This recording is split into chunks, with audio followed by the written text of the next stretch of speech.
በትላንትናው ዕለት እንግዲህ አርቲስት ገነት ንጋቱ እና የቀድሞ ባለቤቷ አርቲስት ሙልጌታ ጋር በድጋሚ ተጋብተዋል።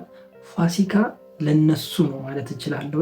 ማለት በቃ በዚህ ዕለት ዳግም መወለድ ማለት ነው። በቃ ባጭሩ ሌላ ዝባዝንኪ አናወራ። ትንሣኤ ማለት ሞቶ መነሳት አይደለ? መወለድ ማለት ነው። በቃ የድሮውን ትተን እንደ አዲስ መወለድ ወይም ደግሞ የባለፈውን ትተን እንደ አዲስ መፈጠር ነው እና ለአርቲስት ገነት ንጋቱና ለሙልጌታ ጀዋሬ በቃ እንደ አዲስ እንደ መወለድ ነው ብዬ ነው የማስበው። በልጆቻቸው ፊት በድጋሚ በሰርግ ተጋባን ብለዋል። እንግዲህ በትላንትናው ዕለት ይህንን ይፋ አድርገዋል። ሰርጋቸውም ከ14 ዓመት መለያየት በኋላ ድጋሜ በትላንትናው ዕለት በልጆቻቸው በጓደኞቻቸውና በዘመድ አዝማዳቸው ፊት ለፊት በድጋሚ ተሞሽረዋል። ይህም ነገር በጣም ያስገረመኝና በጣም ያስደሰተኝ መረጃ ነው። እንዲህ ሲሉም መልእክታቸውን አስተላልፈዋል። በጸሎት አስቡን፣ ይኸው በትንሣኤው ዕለት በልጆቻችን ፊት ለፊት ድጋሜ በሰርግ ተጋብተናል ብለው መልእክታቸውን አስተላልፈዋል። እንግዲህ ሁላችሁም በየእምነቶቻችሁ ጸልዩላቸው ማለት ፈልጋለሁኝ። እኔም መልካም ትዳር ይሆንላችሁ፣ ዘመናችሁ ሁሉ ይባረክላችሁ፣ ቀሪው ህይወታችሁ በደስታ የምታሳልፉት ህይወት ይሆንላችሁ። የድሮ ማንነታችሁ የድሮ ታሪካችሁ ሞቶ ወይም ቀብራችሁት እንደ አዲስ መነሳት ስለቻላችሁ ፈጣሪ ስላረዳችሁ እኔ ፈጣሪን በራሴ አመሰግናለሁ። እጅግ በጣም ወደሚያሳዝነው መረጃ ነው መወስዳችሁ። ከዛ በፊት ስለዚህ ቻናል አዲስ ከሆናችሁ አሁኑ ሰብስክራይብ በማድረግ የደወል ምልክቱን አብሩ። እንዲሁም ይህን ቪዲዮ ላይክ ማድረጋችሁን አትርሱ። ከተቻላችሁ ደግሞ ሼር አድርጉ። ቀጣዩ መረጃ እንዳልኳችሁ በጣም አሳዛኝ መረጃ ነው። በርካታ ኢትዮጵያውያንን ጭኖ ከጅቡቲ ወደ የመን ሲሄድ የነበረው ጀልባ ከጠፋ በ9 ቀኑ በባህር ውስጥ ሰጥሞ መገኘቱን ተረጋግጧል። ይሄ ነገርም ለኢትዮጵያውያን እጅግ በጣም አሳዛኝ የሆነ ጉዳይ ነው። ጥናት እንደተደረገውም ጀልባው መጫን የሚችለው 80 ሰው ያህል ነበረ።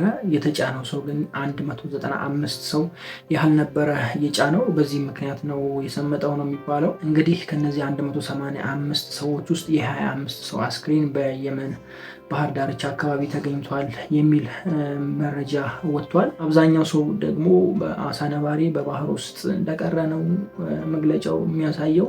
ይሄኛው መግለጫ እጅግ በጣም የሚያሳዝን መግለጫ ነው። ይሄ የሰማነው ነው። ያልሰማነው በጣም ብዙ አሉ። በጣም ብዙ ኢትዮጵያውያን ይሄዳሉ፣ መንገድ ላይ ይቀራሉ። ይህ ነገር በጣም እየከፋ ነው። ፕሊስ የስደት ሀሳብ ያላችሁ ሰዎች ይህን ነገር ገታ እንድታረጉ ፈልጋለሁኝ። በእርግጥ ልክ ነው፣ ያለንበት ጊዜ ትንሽ ደስ አይልም። ኑሮ ተወዷል። በተለይ ለወንድ ልጅ አታችሁ መኖር ደግሞ በጣም ከባድ ነው ለወንድ ልጅ። ምንም ያህል ቢሆን ደግሞ እንደ ሀገር የመሰለ ነገር የለም። ያልፋል፣ የማያልፍ ነገርም የለም። ስለዚህ ስደትን ምርጫ ባታደርጉ በጣም ደስ ይለኛል። ለመሰደድ አስባችሁ ያላችሁ ሰዎች እኔ እዚሁ ሀገራችሁ ተሰደዱ ነው የምለው። ከሀገራችሁ ሳትወጡ ሀገራችሁ ውስጥ ተሰደዱ ነው የምላችሁ። ይህም ማለት ምን ማለት ነው? ካላችሁበት አካባቢ ራቅ ብላችሁ ሄዳችሁ የተለያዩ ስራዎችን ለመስራት የተለያዩ ነገሮችን ለመሞከር ጣሩ እንጂ ወደማታውቁት ሀገር ሙቭ አታርጉ ማለት እፈልጋለሁ። በነገራችን ላይ ሀገራችንም እኮ ልትሉኝ ትችላላችሁ። አይኖ አውቃለሁኝ ያለንበትን ጊዜ። ነገር ግን ጥሩ የሚባሉ አካባቢዎችን መርጣችሁ ወደዛ ሙቭ ብታደርጉ በጣም ደስ ይለኛል። እንደዛ ካላደረጋችሁ መቼም አለመሰደድ አታቁሙ። ምክንያቱም የተወለድክበት ቦታ ቁጭ ብለህ ያንተ ጓደኛ፣ ጎረቤት የተሻለ ኑሮ እየኖረ ጓደኞች የተሻለ ኑሮ እየኖሩ ኢቨን ትልቅ ነገር እያዩ አንተ እዛው ጋር ስትገኝ በጣም ይከፋል፣ በጣም ይሰማል፣ ስሜታዊ ትሆናለህ። ከዛ ውጭ ደግሞ የጎረቤት ነቆር አለ፣ የአካባቢ ሰው የሚልህ ነገር አለ። በደንብ ሰላም አትባልም። ባደክበት ሰፈር ሰላም አትባልም፣ ትናቃለህ። ስለዚህ ብዙ ነገር ይደርስባቸዋል፣ ብዙ ፈተና አለው። እኔ የምላችሁ ካላችሁበት አካባቢ ራቅ ብትሉና የሆነ ነገር ብትፈልጉ አታጡም፣ በእርግጠኝነት አታጡም። በነፃነትም ትኖራላችሁ። እኔ ያንን ነው የምመክራችሁ። ስለዚህ ከሀገር ውጭ ሳይሆን እዚሁ ሀገራችሁ ውስጥ የሆነ ቦታ ሙቭ እያደረጋችሁ ብትንቀሳቀሱ ደስ ይለኛል። ከዛ ውጭ ደግሞ አንድ ነገር ላይ ትኩረት አታድርጉ። አንድ ስራ ላይ ትኩረት አታድርጉ። በተማራችሁት ብቻ ትኩረት አታድርጉ። በሙያችሁ ብቻ ትኩረት አታድርጉ። ነገሮችን በብዙ መንገድ ተመልከቱ። 4-5 ስራ ለመስራት ጣሩ። ለምሳሌ ሶሻል ሚዲያ ላይ ተፍ በሉ። ዩቲዩብ ላይ ሊሆን ይችላል፣ ቲክታክ ላይ ሊሆን ይችላል። በቃ የተለያየ ቦታ ላይ ግቡ።